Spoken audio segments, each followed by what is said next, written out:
So you pulled your calf in celebration. Yeah, it's a tough job, this. Fuck you, you saw it too, you both were laughing at. Ricky, it's a great win that from the position you're in, but I think the question on everyone's lips is how are you feeling right now? You've been captured hobbling off. What's happened? It was the first game I've coached where I pulled up sore than the players. But no, the excitement got me, and it was when Corey Hadawira went over for his try, I went down, tore a calf. Rick, to ignore the scoreboard pressure and show poise and patience to win like that, have your highest second half score of the season, how pleasing is it aside from the calf injury? Yeah, no, it's very pleasing. It's something I just spoke to the boys about, that if we had prepared the way everybody was talking all week in regards to you'll beat Warriors and you just beat Melbourne, and it's hard for players because they get patted on the back about beating Melbourne and then told that, oh, you'll beat the Warriors. Well, Stacey Jones is doing a good job there. They were a good footy team there for 40 minutes, and then we had to handle a lot of pressure, and if we had prepared the way people were talking, they would have scored more points in the first half. And then I said to them at half time, we've been challenged now. I said, we just turn this into a long game, and if you're patient and you don't get frustrated and over-try, we can still win this game. And to Elliot and a few of the senior boys there, their maturity and experience really helps in those certain scenarios.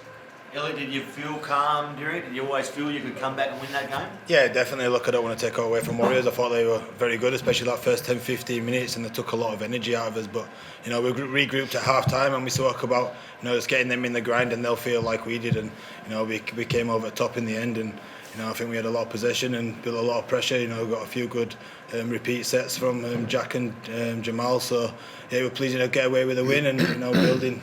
Hopefully we can go up to Gold Coast and get the 2 points and keep building now.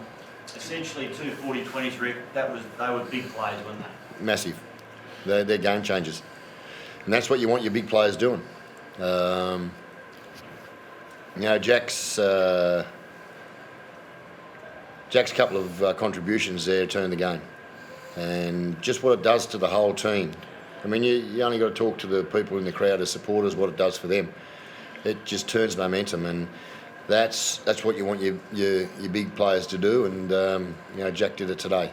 And I think his combination with Jamal is just improving more and more.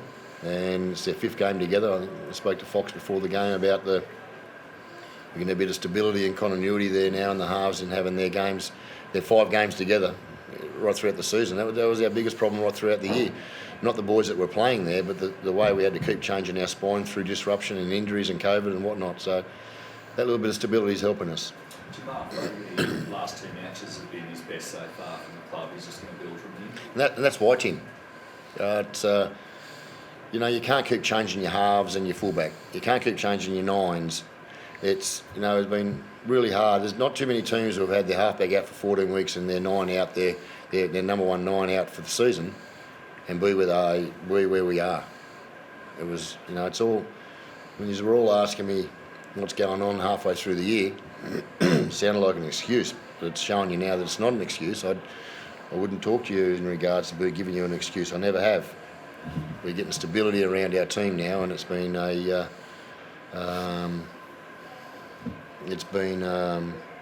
think it's evidence. It's just there to be seen.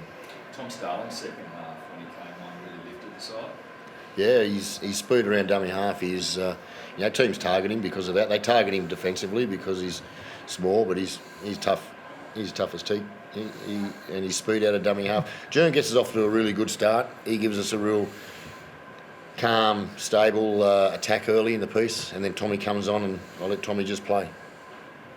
Savage, he looked like he was a bit ginger on the right leg and then possibly the left leg. Can you give us an update what happened there and how he is?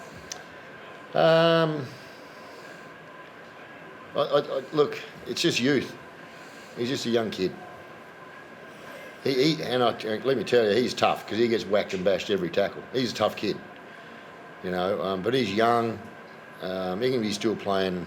I think he's 19, 20. He's just out of 19. He's a 20-year-old, and he's in the toughest position on the field. And I mean, Elliot, you might want to talk a bit about Zave. You play with him, but Yeah, look, I just think he's getting better each week. You know, the more stick he's been played in there, he's getting more confident, and you know, he's showing that on the field as well. You know, he's starting to talk a lot more, and the more he does play, the better he will get. You know, like Sticky said, he's only 19 or something, so he's got a big future ahead of him. And you know, I know Sticky took his time to put him in there, but you know, it's paying off now. He's slowly getting a bit more game time, and you know, really impressing us at the back. You know, just can't wait to see him in full flight again.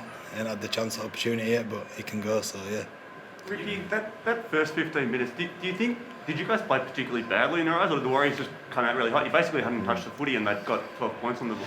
in these 9.5 minutes until we touched the ball or got the ball, you could tell the crowd were pretty happy with it because we caught it and got our first set of 6.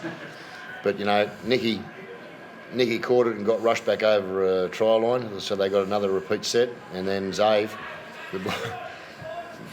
I probably wouldn't be laughing over that if we had a loss, but balls hit him in the head and was a knock on, and they got another repeat, and it was 9.5 minutes before we got the footy. So it takes the juice out of you.